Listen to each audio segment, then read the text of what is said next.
Hello, listeners. Jordan here. I just want to let you know that you can listen to Nighttime early and ad-free on Amazon Music. Include it with Prime.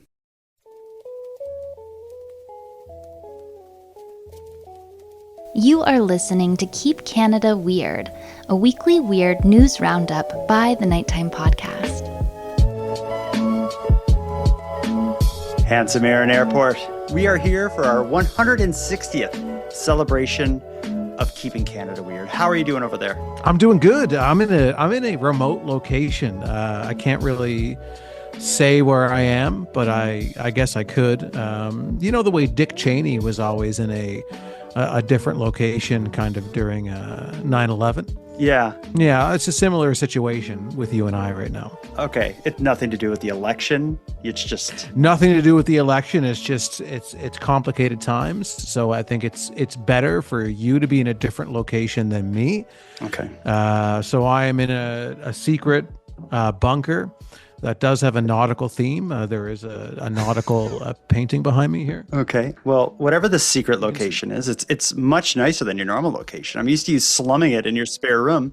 You're in like an office. I take offense to that. No, that's offensive. Okay. Well, the nautical painting has already revealed too much. Our haters are currently trying to triangulate your location. So let's just move forward and reveal our special drinks. Before we do, though, I have a voicemail from a listener. I want to play that first because it's from Chris and it involves special drinks. Okay. Hi, this message is for Handsome and Bus Stop. Long-time listener, first-time caller inner. I've been meaning to contribute to your beverage segment. I need to recommend to you Canada Dry's Zero Sugar Ginger Ale. It's one of those rare zero sugar drinks that doesn't taste like sadness. Anyways, check it out if you haven't. Keep up the extremely adequate work. Thanks. Thank you, Chris. Extremely adequate is definitely not the worst we've heard. No, I'm glad the bar is set at adequate because that's easily achievable by you and I. So I like that. Adequate is good for me. He may think we're adequate, but I'm about to blow his mind by revealing my special drink on Chris's recommendation. I ran to Shoppers Drug Mart. No. And I bought a Canada Dry Zero Sugar Ginger Ale. I'll be honest. Thank you, Chris. I didn't know Canada Dry made Zero Sugar Ginger Ale. I love ginger ale, and I just don't drink it often, being a sugar avoider. Let me just try it right quick. He was right. That doesn't taste like sadness. What does sadness taste like, though? That's the kind of what I'm wondering from the voicemail. It sounds like Chris has drank sadness before. I think is sadness a bottled product that maybe Coca-Cola or Pepsi releases? I think Chris just has his own stuff going on, and it seems to really float to the surface when he cracks open a diet drink. Right. What do you got over there? I got a glass of white wine on an empty stomach. So. Oh my God! In a strange location, drinking. Yeah. White wine, empty stomach. I'm excited to record tonight. Good. That's all I can say. Well, let's get into it. We got to address the elephant in the room. We've made it clear from the very beginning that Keep Canada Weird is not a political show, despite for a period of time we were directly overseen by ex-Prime Minister Justin Trudeau. We've escaped his reign of terror, and we are now independent and apolitical. But that said, this episode is going to be heard by most people Friday or over the weekend.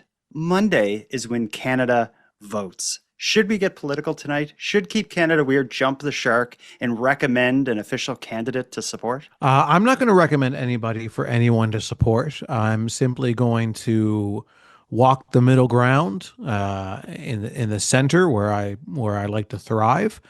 So I'm going to not try to sway anybody in either direction because I'm just not qualified to do so. I feel the exact same way, but I do know how Keep Canada Weird can contribute to the political discourse that has taken over every bit of Canadian life, it seems, over the last week or two. As Canadians gear up for the upcoming federal election, of course, our news cycle is saturated with campaign promises, political posturing, and assorted divisive nonsense. With Keep Canada Weird being a non-political show, we're not going to get into who should lead the country, but we can provide our analysis to two recent campaign ads by the two leading parties.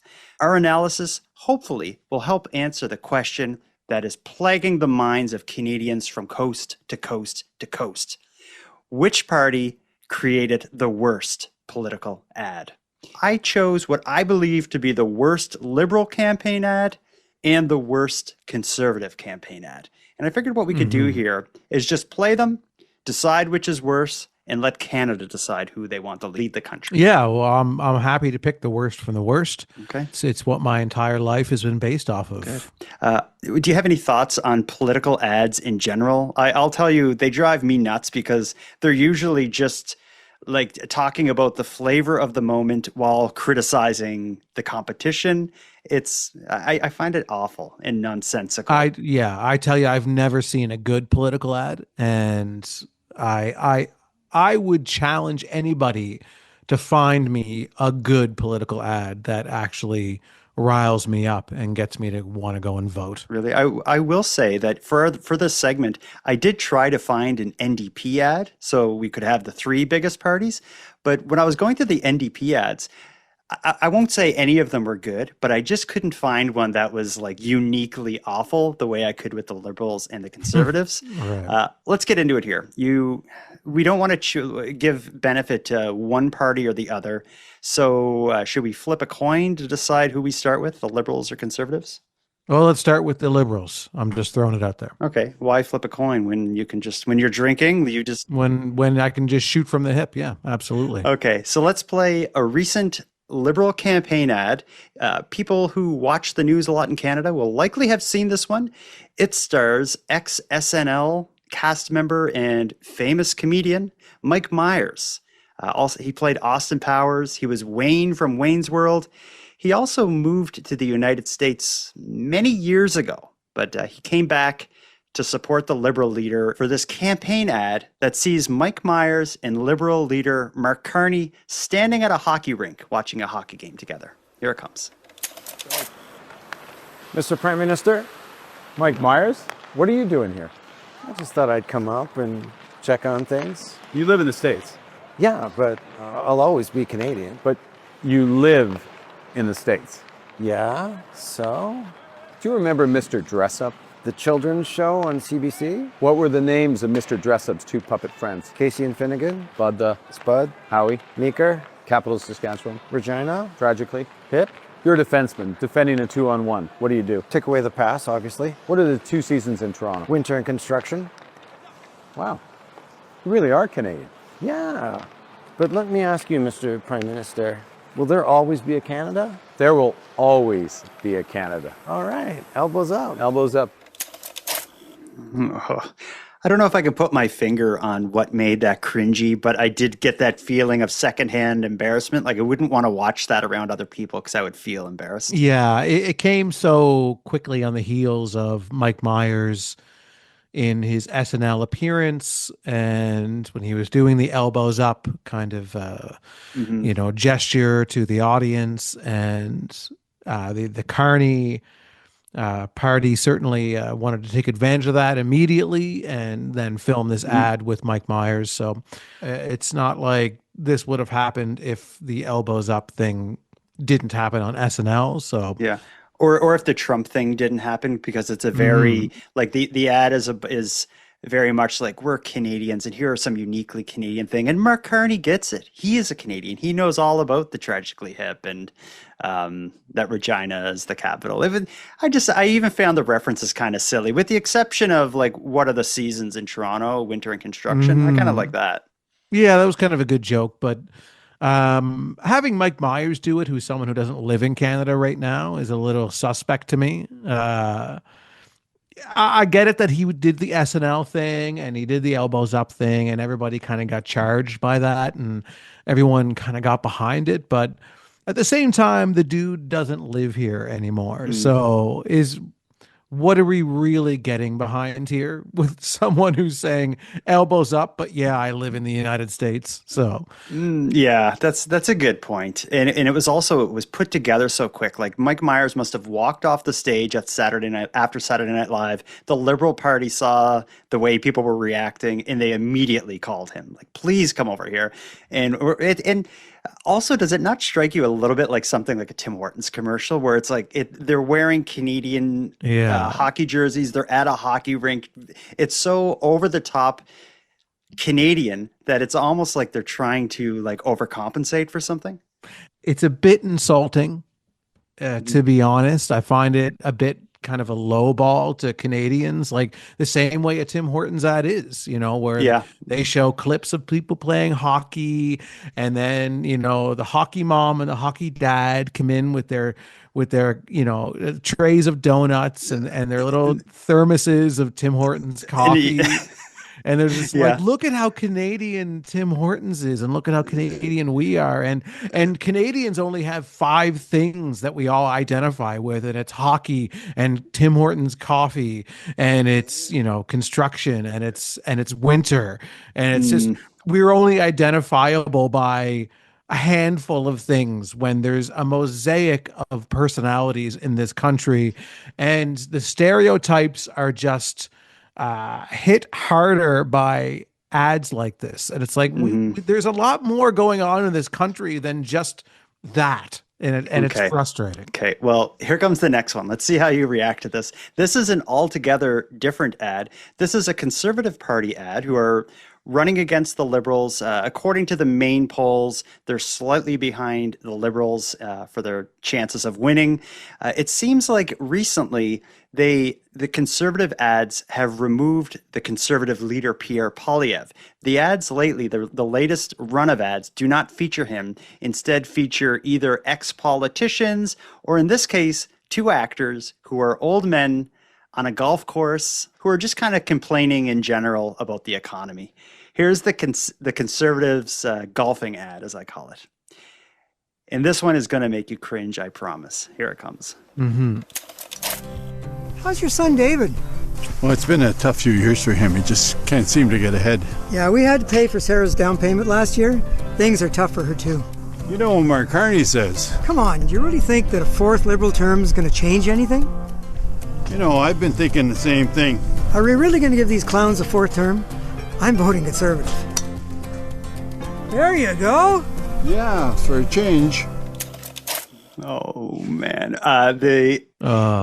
First of all, like, is that not a first world's problem ad? Like, the one of the guy's kids, having a tough time, but it sounds like she just bought a house last year. Sure, her dad helped with the down payment. Yeah. But did she not buy a house last year? Like, I just think given everything that's going on in this country, that's a weird ad. You know what offends me the most about this ad? It's not, the politics behind it. It's the fact that they got 2 of by far the worst older actors that they could possibly cast in this commercial. These guys are terrible. And yeah, they are. And as a performer, I'm hyper offended by it. Couldn't you do a casting call? Couldn't you reach out to the entire country and say, "Hey, we're doing a political ad. It pays. We're looking for professional actors, not complete gray-haired yokels on a golf course that have no talent whatsoever, to be in a Conservative ad about older men with money." Like, who? This is insane. This is insane. This ad. Yeah, and I do like that the jab at Carney. Like, he's about to say something about Carney. He's like, "Yeah, but Mark Carney, wait a minute. You're going to give those clowns a 4th term?" Yeah, he calls him a clown. Like a clown. That's my favorite part of the ad. That's the only good part of that whole ad. Yeah. The writing is possibly even moderately worse than the acting in this political ad. So at least Carney had Mike Myers, who again doesn't live here right now. It's and it was kind of lowballing us Canadians with their references. But in this ad, the acting is bad, the writing is bad. It's all around the worst one of the 2 for sure. But it didn't pour on the Canadiana like the Liberal ad did, and because of that, I don't know if I could choose a worst a worse ad. I feel like both of those ads, in my mind, are tied for Yeah. worse ads. And you know, I feel like the Polyev one is a little worse because it's two old white dudes golfing, complaining about the economy, and it's like, you know what? Yeah. None of us have time for that. It's complete bull crap. We had to help her with her down payment. Come on, Yeah. Anyway, You're golfing. You're golfing. That's a rich man sport. Enough. okay. Before we get into the show and find the weird news stories from Canada over the past week, I have one more little political thing to get into. I don't know if this has come across your radar. It probably has, because this involves an MP candidate out of Cape Breton. It's a new riding, which is like Cape Breton and Antigonish. It's a federal riding. There's a candidate running for MP named Rebecca Wall, and I'm going to give her kind of an honorary award of shame for the worst viral moments so far of the Canadian election cycle. Rebecca Wall actually was involved in two separate videos, separate from one another, that have both quote unquote gone viral for nonsense. The first one involves, we can call this the Rebecca Wall fart video. This is a video where Rebecca Wall was doing a live stream. So she's kind of like, looks like she's in like a little like shed sort of thing, holding her phone in front of her, and she's discussing her political ideas to whichever followers are tuning into her live stream. And something very unfortunate happens, and you don't need to see the video to know what happens. You will hear it loud and clear. Oh, I'm excited. Here's one of my favorite videos from the election cycle, Rebecca Wall's fart. I love the title. And if you want the publicity, or you want to start your own party or your own government, or you don't think non-native and native people should mix in government, okay, great, that's your opinion, but that's not everybody's opinion. What was that? Oh my God.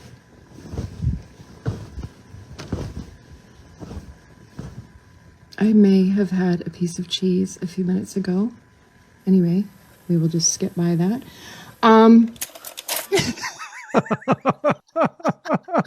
Have you heard that before? No. This is the first time my eyes are and ears are being graced by this fart video from this candidate for public office. She's talking, and then she just kind of stops talking, and she looks concerned. And then you hear an audible passing of gas. Yeah. She reacts by going like, oh, like what was that sort of thing? But then she, with one hand, she grabs the curtain that's next to her and she starts shaking it, explains that she ate cheese, and then says like the most, like, this would never work. She said, we're just going to move on. And she goes back into it. Mm-hmm. Anybody watching that is like, wait a sec, I'm hugely distracted by what just happened. I respect it. I love a good fart video. I think farts are funny. I'm not ashamed. And I like the idea that she's using farts to get people's attention. She's thinking outside the box. And I think that this is a better political ad than Polyev's two old men on a golf course ad.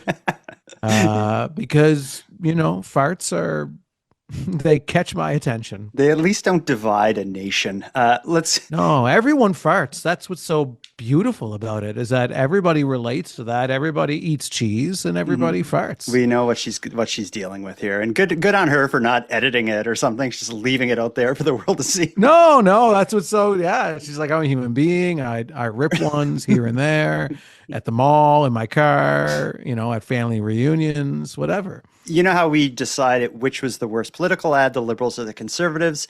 We're giving Rebecca Wall an award for the worst viral moment, but she actually has two that we can decide which is the worst. So we had the fart video, but there's another video going around of her from just last week that is also quite comical. So there was a debate for all the MPs in her riding. You know, of course, you've seen those debates where they're all up on stage talking. Mm-hmm. A part of her campaign and a lot of what she talks about is the representation of the Indigenous people of Canada within the federal government. I believe she lives, like she is white, but I believe she lives on an Indigenous reservation somewhere in Cape Breton, I believe.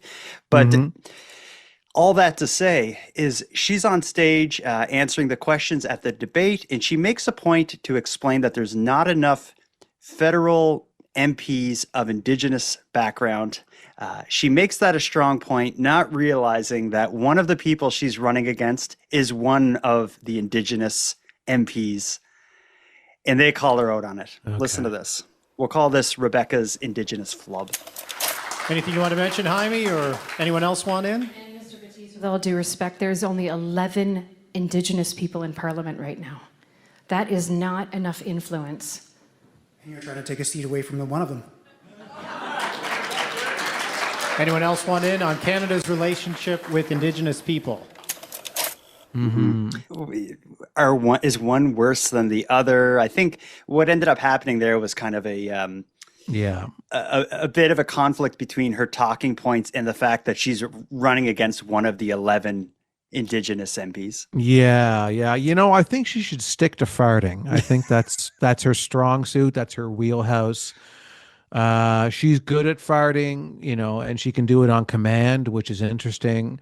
So I think that's kind of where she should focus her priorities and veer away from highlighting the the Indigenous aspect of who she's running against. I like that. I agree with you. The fart video wins for best viral moment so far of this election cycle. But with all that said, let's have our first ad break of the night. When we get back, we'll break down some of the past week's weird Canadian news stories, and we're going to focus on a duo of stories involving dealing with people that you perceive to be awful. That's our first theme. We'll get into that after this short break. Great. I promised you a duo of stories related to dealing with people you perceive to be awful, but to set the scene, let's hear a voicemail from a listener named Iris, who asks us a question about a past story involving a person dealing with someone they perceive to be awful. Specifically, dealing with someone who has a large penis-shaped concrete statue on their front lawn, like we discussed last week. Here's what Iris had to say. Hi, Jordan and Aaron. This is Iris. And I was listening to your guys' episode last week about a man displaying a very graphic phallic sculpture on his front yard. And I was kind of surprised to hear Jordan say that he found this to be pretty harmless and just kind of funny, which I personally agree with. But I think it would bother me a bit more if I had young children who had to see this every day as they went to school, or if I was potentially trying to sell my home and this giant penis was scaring away potential buyers. So I guess my question is, if this was your neighbor and, you know, your kids started asking about it, how would you go about explaining this to them? And would this potentially motivate you guys to confront your neighbor and request that they take it down? This is complicated. I don't know if it's that complicated. I agree with, if you were selling the house, it would be really difficult to have your real estate agent try to explain why the house next door has a large concrete statue of a penis. But if you have a good real estate agent, then that real estate agent is going to reach out to the penis community, and they are going to only bring by buyers that are penis friendly. That's a good point. That could be a sales feature, a selling point. It really could. As far as discussing it from the point of view of a parent, I'm a parent of two boys who are deep into potty humor. And I will tell you, my boys see the shape of penises all over the world, and they would not be offended. Hold on. Say that statement again. They see the shape of penises all over the world? In things you would never... What does that mean? They see the shape of penises in things you would never expect. Like, my son will just start laughing, and I'll be like, what? And he'll be like, look at that. And then if I like kind of squint my eyes and turn my head the right way, I'm like, okay, yeah, it looks like a All over the penis, you world, idiot. though? I don't understand that part. All throughout the world. All throughout the world. Okay. You know the kids who just draw like, they'll write the F word somewhere, then they draw Yeah. a penis on something. My kids would never do that sort of thing, but they chuckle every time they see someone who did. My kids would think it was hilarious if they saw this. Well, they don't do it around you, but surely your sons are drawing penises at school, on the playground, in snow, all over the place. I hope not. Actually, a funny story is I walked my kids to school. This is like 2 days ago. I walked my kids to school, and on the back of their school, somebody overnight had spray painted the F word. It just nice. Fuck spray painted on the school. And I saw it as I'm walking my kids to school at 8 in the morning. Both my kids went, and then I looked and I realized there was like a crowd of like 40 kids just standing there looking at it, all going, and I thought this is the most exciting thing that's happened to those kids all day. Well, so needless to say, if we lived near the concrete penis statue, I'm sure my kids and all their stupid friends would be standing on the street out front being like, look at that. yeah. I mean, there's a lot of graffiti in my neighborhood that some is just someone's name, but others are more controversial than that, similar to what you're talking about. If we could ever do a video episode and I could bring you around and show you some of my favorite ones, but it would have to be an after dark Keep Canada Weird, I think. Oh, that bad? Very bad, yeah. I remember in high school, I'm thinking 20 something years ago. I remember the desk I sat at in one classroom, somebody carved into the wood top of the desk. It said, I worship satin. Satin. Oh yeah, I worship satin. Every day I would sit down. What was the thing that we were talking about in terms of this voicemail? How would we explain to our kids the phallic? Oh yeah, we didn't answer that at all. I would need to explain it to my kids. I would let them just laugh and we'd keep walking. I wouldn't be offended. I would just say, my son, this is a man's concrete giant penis, and sometimes in this world you come across these things and it's normal and it's fine. Okay. Let's move on. I told you that this segment is going to be people dealing with people they perceive to be awful. Thank you for setting it up for us, Iris, but let's get into it. The first story is a doozy. What was meant to be a peaceful round of golf at the Two Eagles golf course in West Kelowna, BC, turned into an all-out brawl on the 18th hole, sparked by frustration over slow play. It was all caught on camera, and it's now under RCMP investigation. Let's get into the story of the Kelowna golf brawl. Our second golf story of the night. The Conservatives set us up for this. I know. Here it comes. Jennifer Pont had just finished the 17th hole at Two Eagles Golf Course in West Kelowna on Monday when she heard a commotion on the 18th tee. At first, I wasn't sure if people were just like, yelling to have a good time. It's like late into the round, so usually people have had some pops by then. But then it became clear that this yelling was really aggressive. This is what she saw when she approached the 18th. Two groups of golfers pushing and shoving and eventually trading punches. Those were hard hits. It was gross to listen to. There was blood on people's clothing. It was just a mess. It was just so shocking. That's wild. As she recorded the chaos, Pont realized one group, upset the foursome ahead of them was playing too slow, had hit a ball into them. There was a guy in the slow group. It was his birthday, actually. So they were celebrating his birthday. He got punched in the face. And his pregnant wife was there with him, too. And she was just bewildered. A lot of wounded egos, a lot of shameful, appalling behavior that you just don't do on a golf course. RCMP were called, and Ponce's video is now part of a police investigation. In a statement, Two Eagles said, "We hold all parties responsible in the desecration of our beautiful golf course, and we formally request the parties involved acknowledge the damage done to each other." Their staff handled the situation with like the utmost professionalism, and I hope it doesn't reflect badly on the course at all. Not surprisingly, Ponce's video of the golf fight has gone viral. Our phones have been blowing up from friends and family, and we're like, oh my God, this thing's gone crazy. The avid golfer hopes she never encounters any of these players on the links again. I think they should be banned. You don't brawl on a golf course. I mean, who does that? Like, that is so insane. It's so crazy. Maybe choose another sport like boxing or something.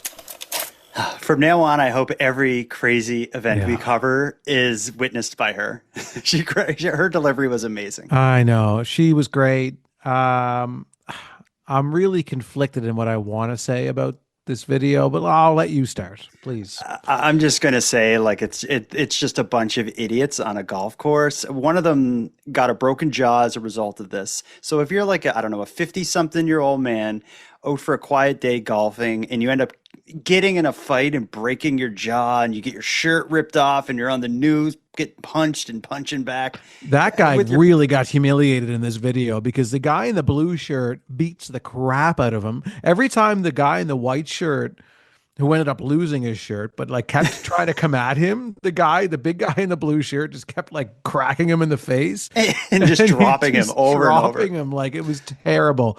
But you know what? Golf, I'm sorry. Like, I'm really trying to not take a group of people and tell them what they like is dumb. But golf sucks. Like, look at these people. Like, look at the Polyev video. Look at these people beating the crap out of each other over you're taking too long. It's like, stop it, people. This sport has brought out the worst in humanity, and it needs to cease.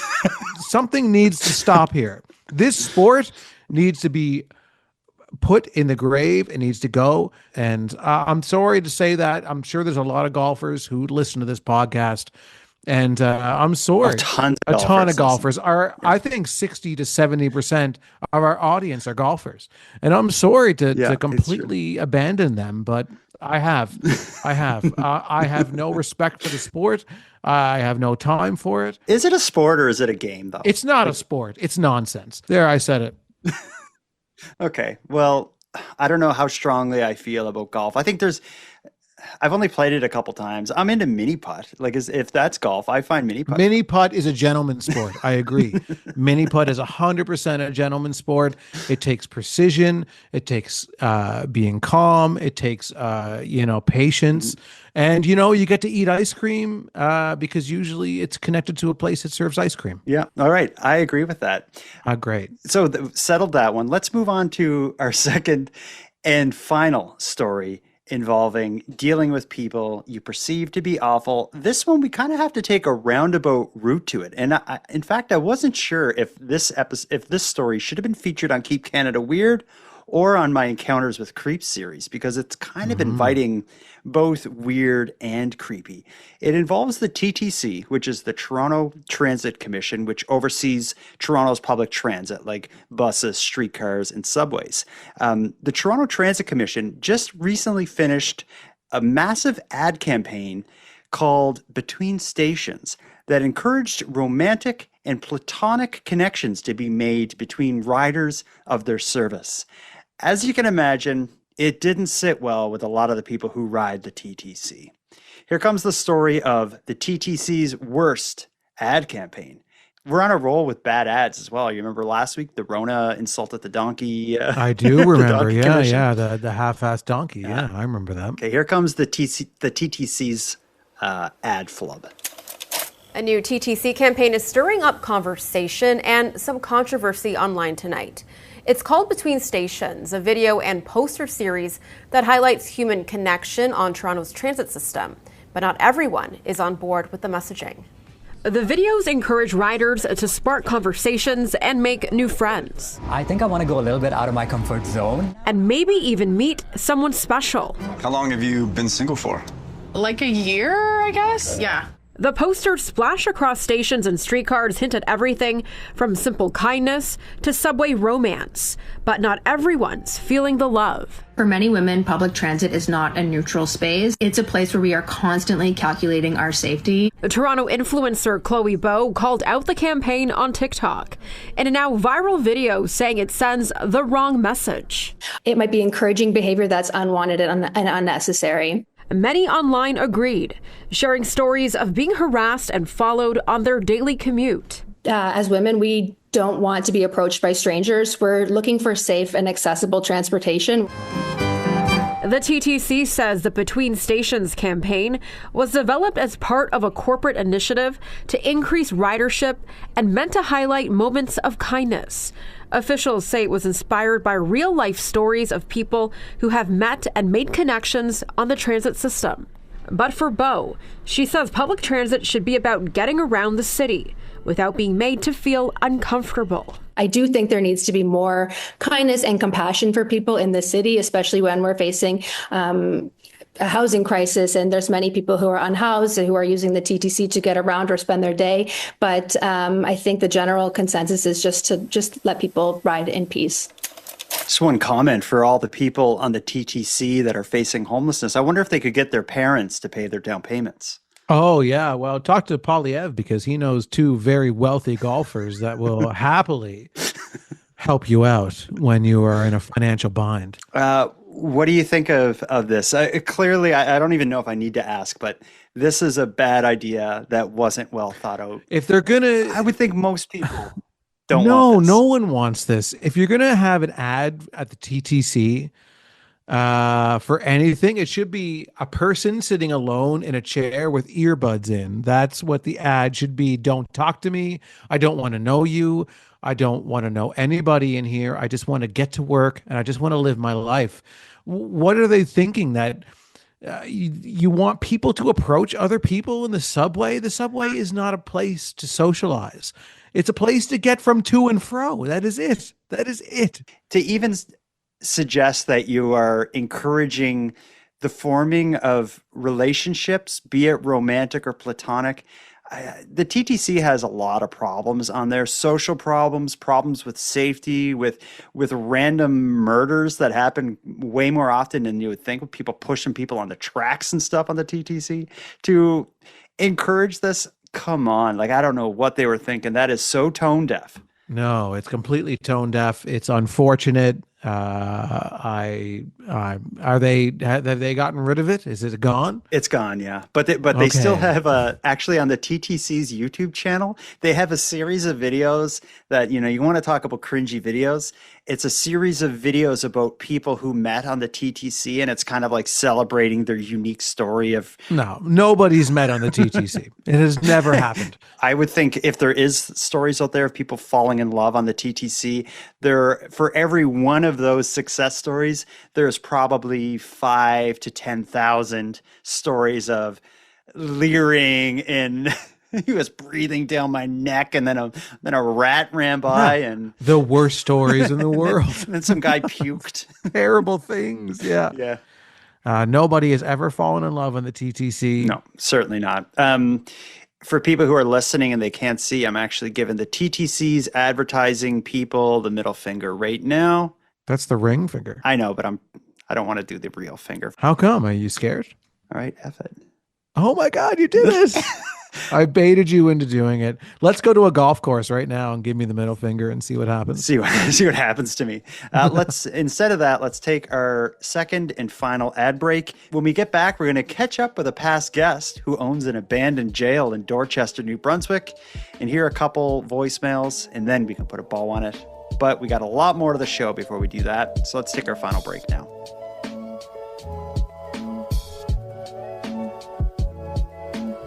Aaron, let me just say a name for you, and you tell me if this means anything for you. Okay. Bill Steele. Bill Steele means everything to me. He's a hero. He's a Canadian hero. Mark Carney should have had a political ad Not with Mike Myers, but with Bill goddamn Steele. A true Canadian. Bill Steele is the eccentric and controversial owner of that abandoned Dorchester jail that he turned into a bed and breakfast. Well, Bill Steele is back in the spotlight, but this time it's for a love story. Bill Steele's offbeat venue just hosted its first ever wedding. Rachel and Ashley Quinn tied the knot in a former prison cell, proving once again that Bill Steele is doing more than his fair share to keep Canada weird. Here's the story, and I will shame the news outlet that aired this because they don't mention Bill Steele or his unique story. In fact, I think it's Bill Steele's partner that appears in it. Missed opportunity. Huge, and also you will see that in the wedding ceremony that was held in his jail, whoever's like officiating, like the priest or whatever the person is that's reading the vows, that also was not Bill Steele. Second missed opportunity, but here's the story. Massively missed opportunity. For some unlucky couples, marriage can feel, well, like a prison sentence. But that's certainly not the case for Rachel and Ashley Quinn, who tied the knot Saturday in an old jail. You may now kiss the bride. We wanted to break some traditions and do something unique, and I just have a passion for old places. The St. John couple were married at the Dorchester Jail Bed and Breakfast in front of about 30 family and friends in a short romantic ceremony. The former prison was built in 1875, but it's been decades since inmates served their sentences here. I really wanted to have a wedding here. I like unique places, and this just stood out to me, and especially when our family was hesitant about us coming here, it made me want to do it even more. The wedding took place in what was once a general population cell, which used to house up to 30 men. The owners of the Dorchester Jail Bed and Breakfast say they've had a few quirky or out-of-the-ordinary events since they opened 8 years ago, but they've never had anything quite like this. We've had the privilege of having about 8 bride and grooms come and spend their first night of holy matrimony with us, but this is our first ever wedding, and it's really exciting. The lovebirds hadn't actually stepped inside the old prison until Saturday's ceremony, but when they saw some videos online, they went straight to Mom. I'd like to have my wedding right there. And Ashley, of course, is all for it because their two minds think alike. And they came and they said, Mom, can you do a wedding at the jail? But some of Ashley's family did have a few reservations. The grandparents weren't too fond of it, but they came around. The newlyweds spent the night behind bars and plan on coming back every year on their anniversary. I like the story because it involves the jail that we've covered on this show several times. It involves Bill Steele, although we don't hear his name evoked and don't hear him speak. But really, there wasn't much to that story. They were really trying to get something out of this because it is unique that there's a wedding in this offbeat Airbnb. But when they asked the people getting married, why, it was basically just, we like old places. And if she likes it, I'm okay, whatever. Like, it's caught our eye. And then they wanted to get, maybe try to get some play out of the family having reservations about doing a wedding there. But even then, they're just like, nah, whatever. Why is Bill Steele so absent from the whole thing, though? He's created the place. He's renovated it. He's making it happen. Like, what's the deal? Yeah, I think maybe there's more to it than we think. But I wish the couple a happy life together. And the irony of getting married in a jail is not lost on me. Although they kind of opened the news piece with that kind of analogy or comparison, but I think it's worth repeating. Yeah, no, I wish them all the best with their marriage. I think it's lovely. I doubt they met on the TTC. I can say with great confidence that they did not meet on the TTC. So I wish them all the best, and I wish Bill Steele the best with his jail, because he's branching out into new and exciting events, weddings, people who just want to stay there, and God knows what else Bill Steele gets up to in that jail. I just want to again float the idea of you and I staying in that jail. We did receive a personal invite from Bill Steele. The weather is warming up. We did say that's something we'd consider this summer. So let me ask you, Aaron, will you stay in that jail with me this summer? If Bill Steele will have me, yes, I will stay at Bill Steele's jail. With me. With you, yeah, in the same cell, or We can talk about it. We'll put up a vote for the listeners. so if the listeners want us, I've heard from many listeners, and they want you and I to get married. Okay. I hear it all the time. You hear it all. I do too. And this could be an opportunity for you and I. Maybe the intern could come and officiate, and we could finally tie the knot. I'd say yes to the dress. Okay. Yeah, I'm interested. Okay.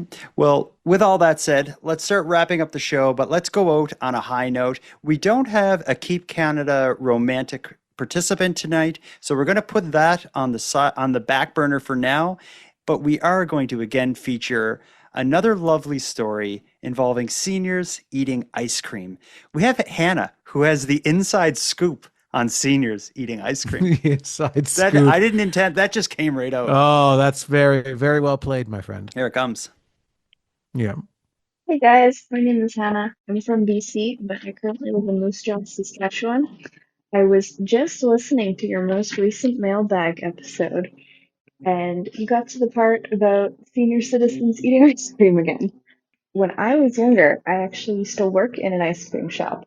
And while I can't offer any insight about hard versus soft ice cream, I can correct Jordan on his thoughts about their ice cream preferences. Every so often at the shop where I work, we'd get older folks coming in, and without question, every time it would always either be maple walnut, rum raisin, or if they were feeling a little bit exciting, pralines and cream. Maybe sometimes they'd get vanilla, but not nearly as often as rum raisin or maple walnut. Now, do I think old people have bad taste in ice cream? Maybe. Anyway, keeping Canada weird. Bye. That hit home for me because I think of going to my grandmother's house. She always had ice cream, and as a kid, I'd be like, "Oh, sweet! Like there's a bunch of ice cream here." But it was always maple walnut. So I would put it in a bowl, and I would very carefully just pull all the vanilla out of the maple walnut cereal, leaving all the maple. But didn't you maple walnut insinuate ice cream. that seniors only like vanilla ice cream? Was that the issue in that? No, I think I insinuated that seniors preferred soft serve as opposed to But hard serve. I had stood up for the seniors, and I said seniors like hard ice cream because that's what they grew up with, because they lived through the Great Depression, they lived through economic turmoil, World War II, all of these tragic world events. So they're hardened, and they like their ice cream just like their life events. Hard AF. Yeah, I am going to offer a correction because now that I think of it, seniors eat that hard ice cream because that's how you get the maple walnut and all those flavors. So yeah, seniors, I offer the correction. Thank you, Hannah, for correcting me. It's rare that we got to go back and fix things. And they like exciting flavors. I just, you talked earlier, a number of months ago, about how you like to watch seniors, seeing them do things like normal things, and you like that. And it's something that I'm not going to speak to what you like about it, but you like it. And what thing that you didn't watch them do is eat ice cream. That I know for sure. That will change. Because if you watch them, they'd be eating hard ice cream, because seniors are tough and they're respected. Do you know what's tough and respected? This show and our approach to keeping Canada weird. But sadly, it's also coming to an end because we got to put a bow on this. We do have to put a bow on it, yeah. Handsome Aaron Airport, we've been through a lot tonight. I couldn't imagine going through any more. So Handsome Aaron Airport, until next time. Jordan Backhoe Bus Stop Bonaparte, until next time. If you see a bunch of golfers on a subway train, oh boy, pull out your cell phone because it's going to go down one way or another. Yeah, and Jordan, until next time, I will marry you in a prison. I want to thank you for helping Aaron and I fulfill our mission to keep Canada weird. If you've got a news story from your area that you'd like to share with us, or have any thoughts or theories or opinions on anything we discussed tonight, we'd love to hear from you. You can contact us by using the voice recorder that can be found at nighttimepodcast.com/contact. And on that topic, I want to give a big thank you to this episode's correspondents. If your voice message was aired tonight, you can email me your address. My email is nighttimepodcast@gmail.com, and I'll get a Keep Canada Weird badge and swag pack sent out to you. I just ask that you wear the badge proudly and responsibly. Next, a big thanks goes out to Aaron for another great night, Nicole for the intro and outro voiceovers, and Monty Data for the outro version of O Canada. And then, of course, a sincere and massive thank you goes out to each and every one of you listening. Your support makes this show possible. And if you'd like to support the show even more, please consider a subscription to the premium feed, which can be found at nighttimepodcast.com/subscribe. The premium feed costs just a couple dollars a month, but that money will fund the creation of new episodes of the show, and it'll give you those episodes 2 days early, ad-free, and access to a back catalog of episodes. And even if you don't want to go premium, you can still support the show by sharing this episode on social media. That helps a lot too, and it's free. Your support is very much appreciated. So with all that said, until next time, take care of each other, hug your loved ones tight, and together, let's keep Canada weird. Keep Canada Weird is written, hosted, and produced by the Nighttime Podcast.